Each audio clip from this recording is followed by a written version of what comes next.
তো হ্যালো বন্ধুরা, সবাই কেমন আছো? আশা করি ভালো আছো। আমিও অনেক ভালো আছি। তো চলে এসেছি আর একটা ভিডিও নিয়ে। তো ভিডিওটা সবাই পুরোটা দেখতে থাকো, স্কিপ না করে। তো এখন বাজে দুপুর 12টা। সকালে কাজে গেছিলাম, ঘুম থেকে উঠে ফ্রেশ ট্রেশ হয়ে কাজে গেছিলাম। কাজ থেকে এসে বাড়িতে কি রান্না হবে কিছু জানিনি। তো এখানে বৃষ্টি হচ্ছিল প্রচণ্ড সকাল থেকে। তো মা কাজে গেছিলো, ওই কাজ থেকে ভিজে ভিজে গেছিলো মাছ আনতে আর কি। 3-4 দিন হলো আমাদের বাড়িতে মাছ আসেনি, তার জন্য মাছ আনতে গেছিলো। তো মা নিয়ে এসেছিলো কাতলা মাছ আর এই যে ছোট চুংড়ো মাছ হয়, ওই চুংড়ো মাছ নিয়ে এসেছিলো। তো মা কাতলা মাছটা ধুয়ে নিয়েছিল, ভালো করে ধুয়ে রেখে দিয়েছিল। তো এই মাছটা নষ্ট হয়ে যাবে না আর রান্নাও করতে হবে, তার জন্য ভালো করে আমি পরিষ্কার করে নিচ্ছিলাম চুংড়ো মাছটা। এটা ছোটো মাছ তো, এটা টাইম লাগে অনেকটা, কিন্তু খাবার সময় খুব মজা লাগে, খেতে খুব ভালো লাগে। তার জন্যে আমি নষ্ট যাতে না হয়ে যায় এত দামিকের মাছ, তার জন্য বানিয়ে নিয়েছিলাম। তারপর এখানে দুপুর 12টা হয়ে গেছে, এদিকে খিদেও পেয়েছে। তো রান্না করবো, তারপর খাবো। তো যাই হোক, তো এখানে মাছটা ধুয়ে নিয়ে ভালো করে আমার বানানো হয়ে গেছিলো। তো মাছটা আমি ধুয়ে নিয়ে গেছিলাম, ভালো করে ধুয়ে নিয়ে এসে নুন হলুদ মাখিয়ে এখানে মাছটা ভেজে নিচ্ছিলাম। মাছটা ভাজা বসিয়ে দিয়েছিলাম, কেন মাছ ভাজা হলে তারপর তো রান্না হবে। এখানে মাছটা ভাজছি, কিন্তু কাতলা মাছটা এখন রান্না করব না, এখন রান্না করব চুংড়ো মাছ। তো তার জন্যে ভেজে নিচ্ছিলাম।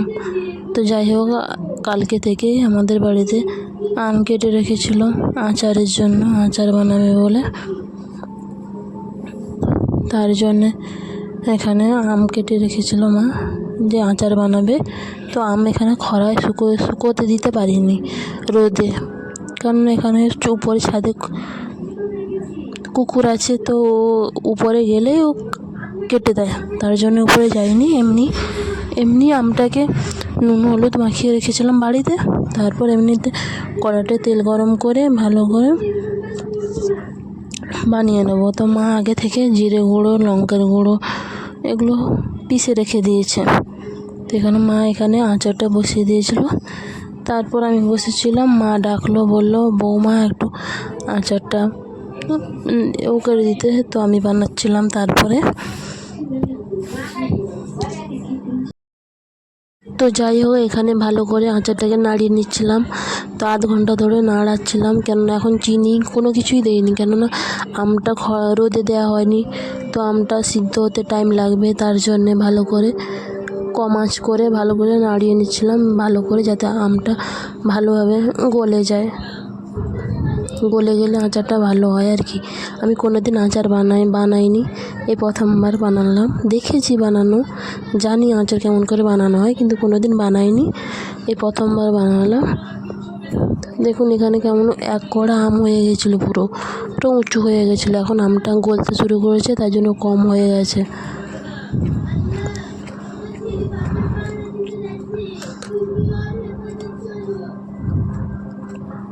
দেখুন এখানে আমটা সিদ্ধ হয়ে এসেছে প্রায়। তারপর ওইদিকে মশলা যে কোটা ছিল, জিরে গুঁড়ো আর লঙ্কা গুঁড়ো ছিল, ওইগুলো আমি আম গলে গেছে তার জন্য আচারের মধ্যে দিয়ে দিয়েছিলাম। তারপর চিনি দিয়ে দিয়েছিলাম, দিয়ে ভালো করে নাড়িয়ে নিচ্ছিলাম, যাতে মশলাগুলো আমের ভিতরে পুরো ঢুকে যায়, যাতে টেস্টটা ভালো আসে। আর এমন সুন্দর গন্ধ আসছিল আচারের, মনে হচ্ছে এখনই খেয়ে নিই। কিন্তু আচারটা আমাদের এখানে আচারের টক ছিল না আমটায়, তার জন্য আর কি এতটা ভালো হয়নি আর কি। তো তারপর এখানে আচারটা বানিয়ে নিয়েছিলাম ভালোভাবে, তারপর হয়ে গেছিলো। তো আমি নিচে নাম করে রেখে দিয়েছিলাম। তারপর এখানে এই যে চুংড়ো মাছ নিয়ে এসেছিলাম, তো এই যে মা নিয়ে এসেছিলো, বানিয়ে ভাজা করে রেখেছিলাম।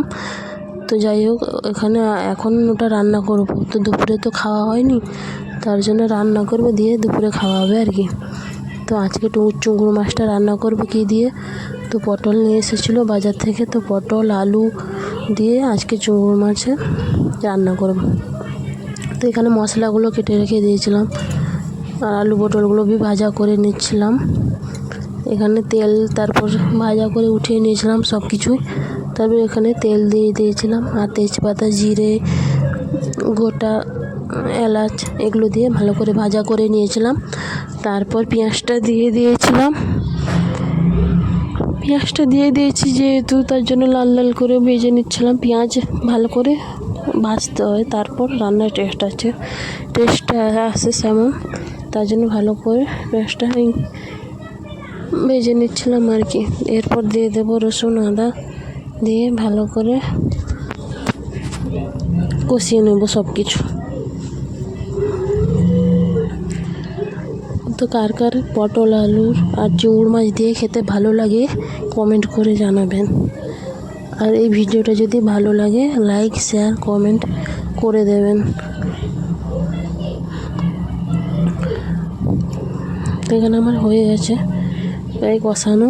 এখানে পটল, আলু দিয়ে দিয়েছি, দিয়ে ভালো করে কষিয়ে নেব আর কি।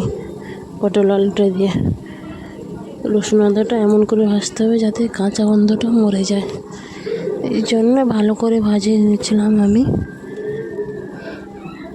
আমার কিন্তু চিংড়ি মাছ খেতে ভালো লাগে, কিন্তু খেলে গায়ে অ্যালার্জির মতন হয়ে যায়, তার জন্য বেশি খাই না, যখন তখন খাই।